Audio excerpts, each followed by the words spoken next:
Welcome to the TruckVin.com podcast. As America's foremost truck buyer, we keep you informed on all topics regarding the trucking industry. We work with industry leaders to provide valuable insight. When you're ready to sell, call America's foremost truck buyer at 855-TRUCK20 or visit TruckVin.com. And now, your host for the TruckVin.com podcast, Zach Ellis. Welcome back to the TruckVin.com podcast. Q4 2023 will be here before we know it. The year is going to be over with, and we have a lot to look back on. We've noticed here recently the phone calls that are coming in, a few of the trucks that we're bidding, unfortunately, we're not able to get to the number that the customer needs, but we're starting to hear, I think the freight market is at the bottom, and it seems like it can only go up from here. So there's a lot more optimistic outlooks than what we've heard before, where customers are just saying, hey, this is going to be a complete bloodbath. I'm going to have to hang up the keys, sell the truck at any rate. Doesn't matter if we make money, lose money, turn it back into the bank. So that's exciting to hear. The first thing, obviously, that I thought was important as the year goes on, and specifically our business, is the autonomy of the semi-truck industry. What autonomous trucks are going into not only research now, but which ones are going to be put into service, if at all. And obviously, there's a few big names out there, but I just saw Uber Freight signed a partnership agreement. This makes their third partnership. They have one with a company called Aurora. There's another one with Waymo, and another one with a new company, I believe, out of Canada called Wabi. A lot of the autonomy thing, obviously, there's pluses and minuses for the trucking companies. Obviously, if there's somebody autonomous in the truck, then that can allow for reduced cost of drivers. But there's also a long list of cons where it could be something that runs into insurance issues. How are you going to stop the thing? What if there's a malfunction? So I know a lot of that's in the research phase, but I thought that was interesting because as huge of a company that Uber is, I believe Uber itself, Uber Technologies, is a $70 billion valuation company, and Uber Freight is obviously one of their subsidiaries. But to have three different companies researching, testing, analyzing semi-trucks to get into that market on a larger scale really makes you think, hey, what does the future hold? There's a company, the CEO and founder had a previous company, I believe it was called Argo, if I'm not mistaken. I could be wrong, but he's now the founder of Aurora, and they've raised $800+ million of private equity to go out and do research and development for these autonomous trucks. I know they are doing a few loads, I believe, from Dallas to El Paso. I know I've passed their yard here in Fort Worth. The location they have had some FedEx trailers in it. So most of those, at least a few that I've seen, the trucks going down the highway, they have a driver inside the truck. And then obviously the thing's got the cameras all around it. But that was really something where I thought about, hey, where's my company going to be at in 5 years? Where's my company going to be at in 10 years? And it's something that not only I have to think about, but everyone else has to think about it. We're seeing some of the larger carriers starting to take delivery of these autonomy trucks, with that Daimler, which owns Freightliner, is doing their own research and development. I believe that company is called Torque Robotics. So with that being said, what's the long term of not only these autonomous trucks, but now we have the big EV push.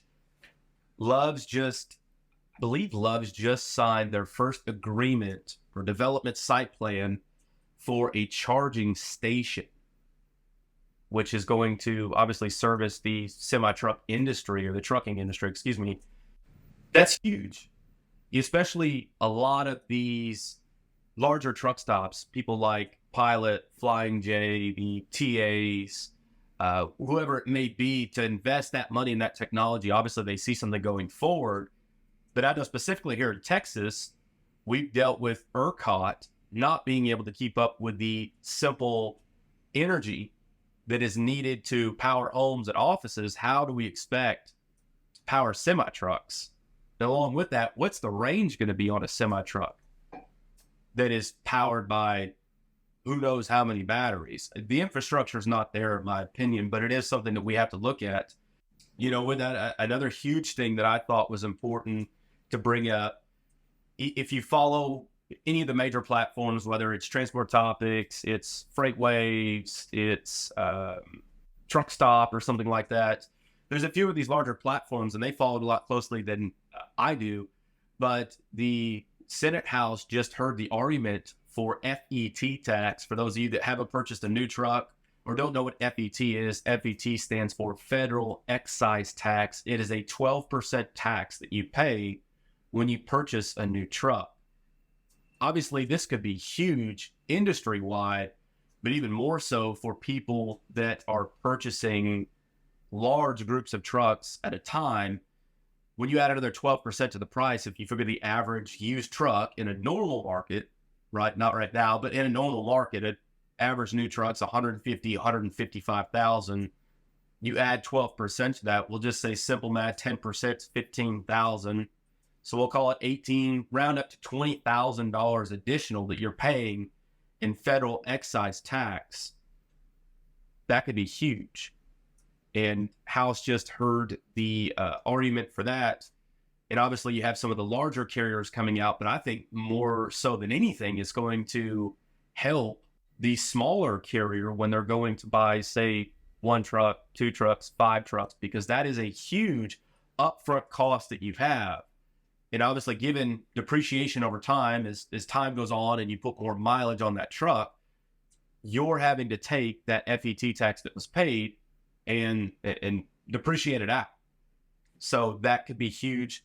So along with the FET tax that the House Senate just heard, and obviously they heard arguments from both sides. The government obviously wants to keep their FET tax. Trucking companies want to do away with the tax. But looking into the equipment sales side of it, and obviously being what we specialize in, medium duty truck sales were up 13% in August, in Class 8 tractors, whether sleeper, day cabs, dump trucks, were only down 1% in August. So the optimistic view that we're getting from numerous people, although rates may not be the best, it still tells us that new medium duty trucks are being sold and that sleeper trucks have only fallen 1%. So with that being said, the used truck side, used truck sales, we've seen the continuation of depreciation. There's just a report that was put out by J.D. Power that I read. I try to read it every week or every month when it comes out. And then kind of in between, there's a few different little posts that will speak on different things throughout the month that I'm able to check weekly. But the depreciation we're seeing is widely offset by the supply and demand factor of COVID up into 2022 when we saw pricing get to the highest that it was. But, now September, I try to study some of the economy reports and what's coming out, where is money being spent in the economy, and slowly what's being reported to us is that the economy is slowing. They're slowing spending, which obviously doesn't help with many dealers that have couple hundred used trucks on the ground. So now you're having to scratch and claw for, do I offer financing on this unit? Do we offer leasing? Do we offer rental agreements for our trucks? We're seeing a few different intuitive ways that these dealerships are getting their trucks out on the road, but it still doesn't help the fact that rates aren't where they should be, especially from an operational standpoint. But with that being said, looking forward, we're seeing a lot of huge movement from trucking companies, both good and bad. A couple episodes ago, I talked about a lot of mergers and acquisitions going on, meaning trucking companies going out and buying other trucking companies. And then we've seen some negative things in the news. There's been a couple of companies that have filed bankruptcy. Obviously, one of the big ones we just saw was Yellow. And just a moment ago, before I got on this podcast here, I saw that there was a stalking horse bid from Estes for $1.5 billion. The bid was just accepted with a $7.5 million breakup fee, meaning the breakup fee is if for any reason Estes backs out of it, they're entitled to pay $7.5 million to Yellow. I believe that bid was just for the terminals and real estate that they have.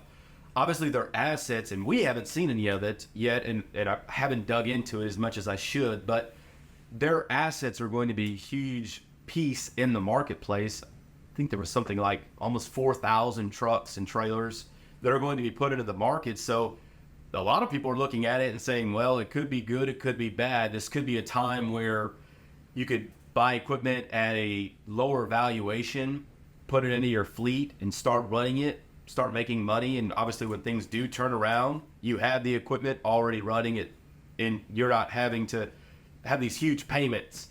And some other people look at it and say, you know what, that's just going to take things from bad to worse, because when you put out that many pieces of equipment in that short of a time, you're going to flood the market, and it goes back to simple supply and demand. So as of yesterday, when I checked truck paper, there was a little over 21,000 trucks available for sale. In comparison to last year, we had on an average of 8,000 to 8,500 trucks for sale. So we're definitely seeing a large influx of the number of trucks that are available. But the outlook going forward is you're going to have some of this shakeup happen no matter what. In the short time that I've been in the trucking industry, I believe this is year 9 for me, you're going to see things in this industry that are cyclical, meaning freight rates go up, freight rates go down. Truck prices go up, truck prices go down. Insurance goes up, it goes down. And unfortunately, it seems like all of the pieces are working at none of the same times at all. You're seeing freight rates go down, new truck prices are still high, used truck prices are depreciating, freight rates are down, insurance has gone up. And sometimes you just have to ask yourself, what am I supposed to do here? With that being said, if you took a PPP loan, or I call them P loans, there has been a number of investigations and cases that have been opened for PPP loan fraud. Another one, just a little less than $500,000 in Mississippi, court filing $482,000 was, I believe, calculated as fraudulent is how they worded it. But if you took a P loan, I hope and trust and ensure that the money was used for your business operations, because more and more and more I'm starting to see these cases and these investigations coming up, especially with year end, especially with people filing taxes. Some companies that never got audited before are going to get audited. Some of the smaller trucking companies that think, oh, I can just pass this by, I won't have to deal with an audit or deal with somebody asking about where the money went. I can assure you that the crackdown is going to start happening. But looking forward for the rest of the year, we're going to be introducing a few industry veterans that I have lined up. A few of these guests have 20 plus years of industry experience. I believe we have 2 people lined up for October and November. And then October we'll also have a industry veteran in the transportation finance space. And I think it's important to bring that person on because they understand that cycle much like we do, because they're out financing the new equipment and they're also seeing the used equipment being traded in. Where I think that person shines at for us and our audience is they're dealing with interest rates. They're seeing pricing on equipment, but they're also the first call, or should be the first call, when a trucking company is starting to see things go down. The old saying is, you never know you're in trouble if you're not paying attention until it's too late. So the last thing a bank wants to do is get a bunch of assets back when they could have had a simple conversation, restructure debt, et cetera, et cetera. So I'm excited to bring that person on. With that being said, make sure you tune in to the TruckVin.com podcast. We'll be available on all social media channels as we already are. You'll see us Spotify, iTunes, Amazon Podcast, YouTube Shorts, TikTok, obviously Facebook, Instagram, Snapchat. So we're going to be on all the social media avenues. We have a few really big things that are coming up. I've got just the last few pieces of a new software that we're going to introduce and a new platform that will work and be a huge help to a number of truck operators, no matter the size of the fleet that you have. So I'm excited to bring that to you. Make sure you tune in to the TruckVin.com podcast. You've been listening to the TruckVin.com podcast with Zach Ellis. your go-to source for up-to-date insights on the trucking industry. Remember, when you're ready to sell, call America's foremost truck buyer at 855-TRUCK-20 or visit TruckVin.com. Join us next time for the TruckVin.com podcast.